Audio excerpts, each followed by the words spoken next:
Grabe naman kayo. Hindi nyo man lang nagawang hintayin si Rigor bago kayo kumain. Oras na ng pagkain eh. Pinagtabi ko na siya. Siguro hindi mo alam kung anong oras siya uuwi. Binabalitaan ko ba? Hindi. Kasi kabisado ko ang asawa ko. Pag ganitong gabi na, malamang nasa trabaho pa. Ano malamang? Nasa trabaho talaga siya, kumakayod.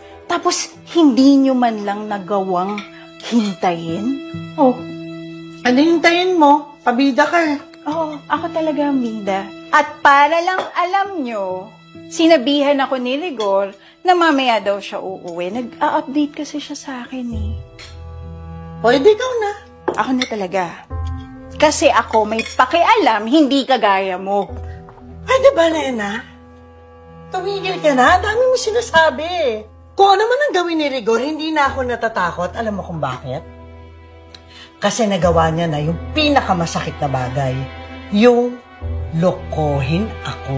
Ngayon, kung sakaling wala talaga sa trabaho si Rigor at nagloloko lang, ay, hindi na ako yung kakabahan doon.